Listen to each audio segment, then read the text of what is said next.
नमस्ते मेरे सभी मैकेनिक भाइयों को।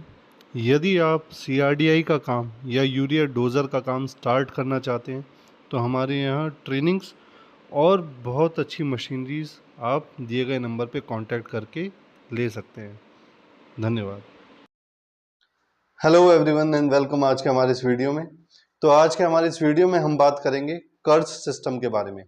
आपने ऐसी कई गाड़ियां देखी होंगी जब इंसान उसको लेकर के जाता है, ड्राइवर लेकर के जाता है और ट्रैफिक सिग्नल में उसे रोक देता है तो गाड़ी अपने आप बंद हो जाती है।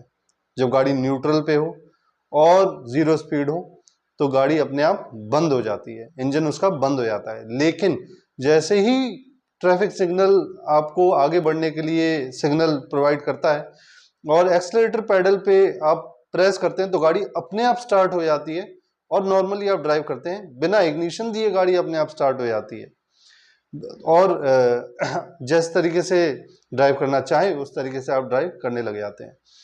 तो इस सिस्टम को कहते हैं कर्स, काइनेटिक एनर्जी रिकवरी सिस्टम।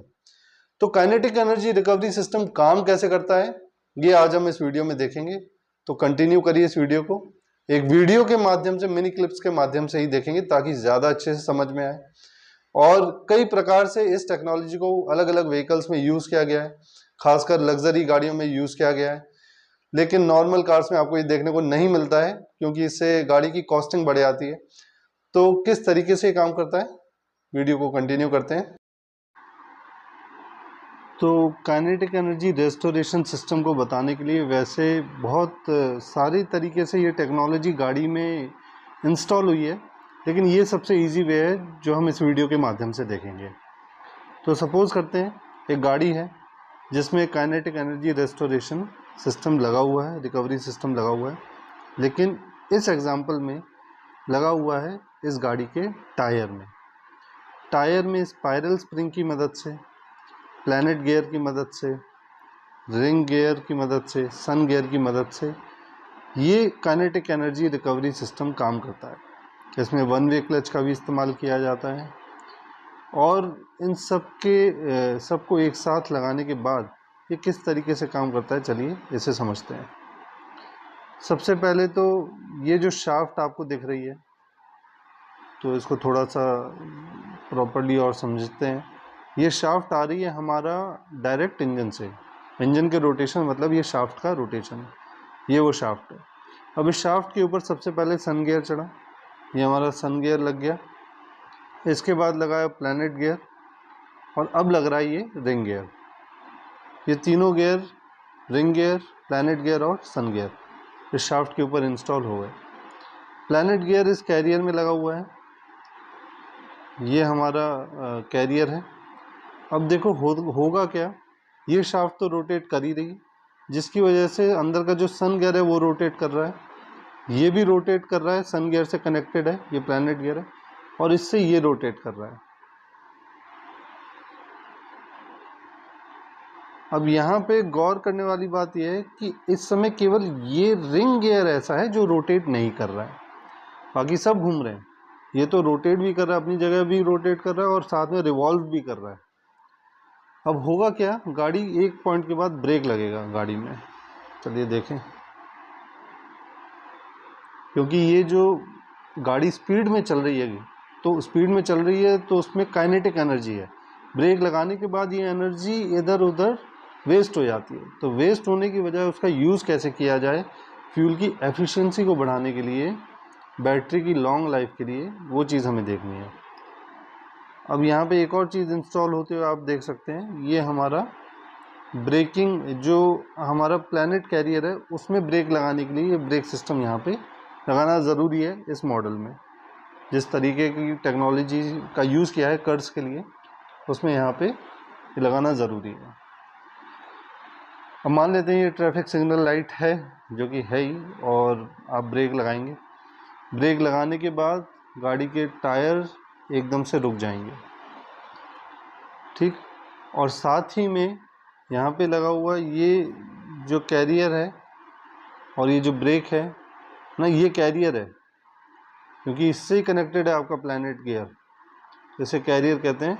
तो इसमें ये ब्रेक जो है अप्लाई होगा और ये अपनी जगह रुक जाएगा। रुकने से क्या इफ़ेक्ट पड़ेगा, ये इस टेक्नोलॉजी का टर्निंग पॉइंट होगा। जैसे ही इसमें ब्रेक लगेंगे, जो हमारा प्लैनेट गियर है वो रिवॉल्व होना बंद कर देगा।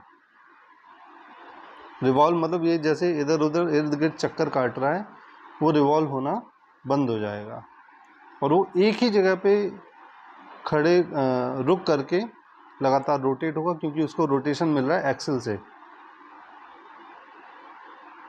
तो इंजन तो हमारा चालू है, तो ये इसको जो है, क्योंकि ब्रेक लग रहा है तो इस समय ये जो टाइमिंग है कि ब्रेक लग रहा है, क्योंकि एक बार अगर गाड़ी खड़ी हो गई तो फिर तो ये एक्सल भी बंद हो जाएगा मूव होना। तो ये जो टाइमिंग है कि ब्रेक कब लगाना है, ब्रेक पैडल दबाते ही ये अप्लाई होना है या कितने समय बाद अप्लाई होना है, ये बहुत इंपॉर्टेंट है इसमें। तो जैसे ही ब्रेक लगेगा ये अपनी जगह रुक जाएगा और ये गियर भी रुक जाएगा। अब इसके रुकने से क्या होगा, ये रोटेट होना चालू होगा। अभी तक ये नहीं घूम रहा था, पर अब इसके एक जगह रुकने से क्या होगा, ये रोटेट होना चालू होगा, क्योंकि इसको जो मूव मिल रहा है, इसको जो ड्राइव मिल रहा है वो इस एक्सल से मिल रहा है। तो ये तो घूमता ही रहेगा, पर अब ये रुक गया है तो ये इसको घुमाएगा। इसने घूमना चालू किया। अब जिस कवर में ये रिंग गियर फिट है उस कवर पे लगी रहेगी स्पाइरल स्प्रिंग। स्पाइरल स्प्रिंग गोल होती है पूरी, बहुत जगह यूज़ की जाती है।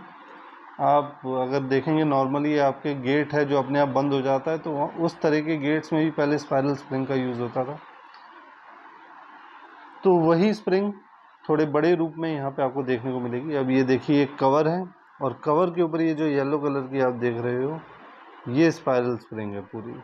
ये कवर है और इस कवर पे देखो ये बोल्टेड है।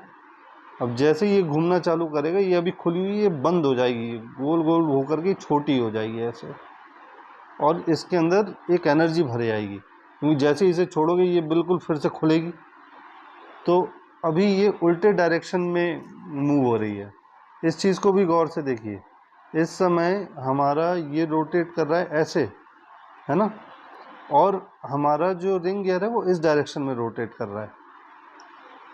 तो स्पाइरल स्प्रिंग अभी गाड़ी की उल्टी दिशा में मूव हो रहा है। ये दो चीज़ें इसमें टर्निंग पॉइंट है, एक तो रिंग गियर का मूव होना और डायरेक्शन जो है रिंग गियर का, जिससे स्पाइरल स्प्रिंग उल्टी दिशा में घूम रही है अभी। तो प्लैनेट गियर जो सिस्टम है उसको यूज़ करने का जो मकसद है वो कहीं ना कहीं डायरेक्शन और जो मूवमेंट है रिंग गियर का प्लैनेट गियर के संग, वो सबको ध्यान में रखते हुए किया गया। अच्छा, ठीक इसी वक्त ये जो हमारी ओरिजिनल डिस्क है ब्रेक, जो ब्रेक की, क्योंकि ब्रेक तो इसी से लगेगा, तो दोनों की लगने की जो टाइमिंग है साथ की, वो बहुत इम्पोर्टेंट है कि वो ब्रेक कब लगा और ब्रेक लगने से कितनी देर में हमारा कर्स का जो ब्रेक सिस्टम है वो कितनी देर में चालू हुआ। दूसरी तरफ जो है वन वे क्लच लगा हुआ है। वन वे क्लच बहुत ज़रूरी है इसमें, क्योंकि एक बार ये जो स्पाइरल स्प्रिंग है ये रोटेट हो करके एक बार लॉक हो गई है, बंद हो गई है, क्लोज पोजीशन में आ गई है, तो ऐसा ना हो कि जैसी गाड़ी खड़ी हुई वैसे ही घूम करके अपने आप वापस आ जाए, क्योंकि अगर क्लच नहीं होगा तो ऐसा ही होगा। तो क्लच लगाना इसलिए ज़रूरी है कि जो स्पाइरल स्प्रिंग है वो जो इस तरीके से बंद हो गई है वो बंद पोजीशन में रहे जब तक ज़रूरत ना हो उसकी। अब जैसे ही ग्रीन लाइट हुई और आपका जो है एक्सलेटर पैडल पे पैर गया, वैसे ही ये क्लच रिलीज़ हो जाएगा और स्पाइरल स्प्रिंग जो है वो उस दिशा में खुलेगी, जो डायरेक्शन होगा उसके रोटेशन का वो उस दिशा में होगा गाड़ी के मोशन के। और अब जो है आपका जब ये मूव करेगी तो ये इस डायरेक्शन में खुल रही है, तो उससे क्या होगा, ये शाफ्ट जो है ये वाली ये आगे की तरफ मूव करेगी। तो ये शाफ्ट जब मूव करेगी तो टायर मूव करेगा तो जाहिर सी बात है इंजन भी मूव करेगा, और इंजन के अंदर मतलब जो क्रैंक मूव करेगी, पिस्टन चलेंगे, तो गाड़ी को जैसे आप धक्का लगाते हैं तो एक तरीके से ये स्पाइरल स्प्रिंग गाड़ी को धक्का लगा करके आगे ले जाती है और इंजन हमारा स्टार्ट हो जाता है।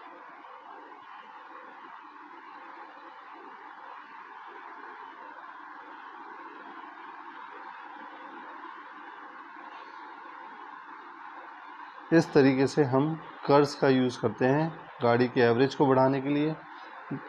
बैटरी की लाइफ बढ़ जाती है, क्योंकि जितनी बार आप गाड़ी को बंद करके चालू करोगे बैटरी बहुत ज़्यादा डाउन हो जाती है और इसमें हमारा एनर्जी लॉस कम से कम होता है। तो मिलते हैं इसी तरह की नेक्स्ट वीडियो में, तब तक के लिए थैंक यू।